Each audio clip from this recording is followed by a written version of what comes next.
समय की बात है। भगवान शिव ने माँ पार्वती से कहा, मैं दुनिया का खेल देखने पृथ्वी लोक में जा रहा हूँ। तब पार्वती ने कहा, मैं भी आपके साथ चलूंगी।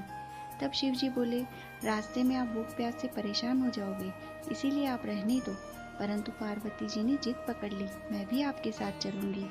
अब दोनों पृथ्वी लोक में भ्रमण करने लगे।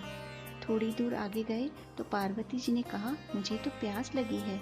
तब शिव जी बोले, मैंने तो आपसे पहले ही कहा था, मेरे साथ मत चलो, आपसे नहीं चला जाएगा। पर अब पार्वती जी तो वहीं जिद करके बैठ गए। बोली, मुझे तो जल पिलाना ही पड़ेगा। तब शिव जी ने अपनी जटा खोली और गंगा जी बहा दी। शिव जी, पार्वती जी और नंदी जी ने वहीं पर जल पिया। अब थोड़ी और आगे गए। तब पार्वती जी ने फिर कहा, प्रभु मुझे तो भूख लगी है।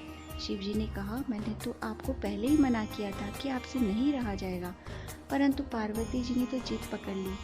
अब शिव जी, पार्वती जी एक बुढ़िया के घर गए और बोले, बुढ़िया माई अलग राम। बुढ़िया माई ने पूछा, अलग मारने वाले को क्या चाहिए? तब शिव जी ने कहा, खीर खांड का भोजन। बुढ़िया माई ने कहा, मेरे घर में तो पहले ही बहुत खाने वाले हैं, मैं तुम्हारे लिए कहाँ से लाऊं?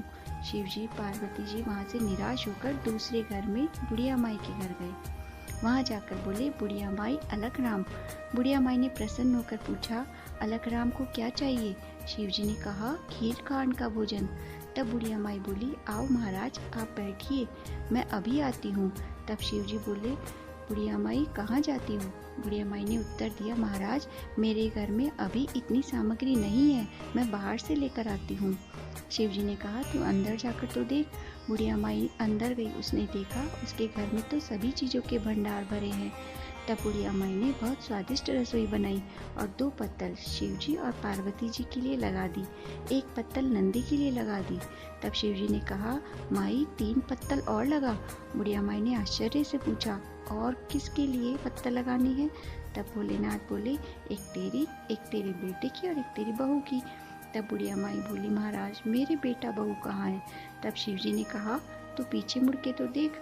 बुढ़िया माई ने देखा तो 16 वर्ष का बेटा और उसके साथ बहू गठजोड़े के साथ खड़े हैं। सबने मिलकर भोजन किया। इसके पश्चात शिव पार्वती वहाँ से चले गए। बुढ़िया माई ने खुशी खुशी शेष प्रसाद अपने गांव में बांटा और पहले वाली बुढ़िया माई के घर भी गई। तब उसने पूछा, आज तुम किस बात का प्रसाद बांट रही हो? आज तुम्हारे घर क्या था? इस पर बुढ़िया माई ने सारी बात बताई। तब तो पहले वाली बुढ़िया माई को बहुत दुख हुआ और बोली, वो तो मेरे घर भी आए थे, वो मेरे से ले गए और तुझे दे गए। अब वो किधर गए? और पीछे पीछे भागी। माँ पार्वती ने बुढ़िया माई को पीछे पीछे आते देखा तो शिव जी को बताया, देखो बुढ़िया माई भागती हुई पीछे पीछे आ रही है। शिव जी ने पार्वती जी से कहा, आपने तो हमें रास्ते भर बहुत परेशान किया, और वहीं रुक गए। बुढ़िया माई और शिव जी से बोली, प्रभु आप मेरा ले गए और बुढ़िया को दे गए। शिव जी ने कहा, मैंने तो किसी से नहीं लिया, तू ना बोली तेरे घर सब ना हो गया, वो हाँ बोली तो उसके घर भंडार भर गए। तब बुढ़िया माई ने माफ़ी मांगी तो भोले बाबा ने कहा, अपने धन में से आधा धन उसको दे देना, तो तेरे सब कुछ पहले जैसा ही हो जाएगा। बुढ़िया माई ने वैसा ही किया और उसके पहले की तरह ठाठ हो गए। हे भोलेनाथ, जैसे रसोई जमाने वाली को दिया वैसा सबको ही देना। आप ये कथा कहने वाले, सुनने वाले और हुकारा भरने वाले अपने भक्तों पर आशीर्वाद बनाए रखना। जय शिव शंभू। हर हर महादेव।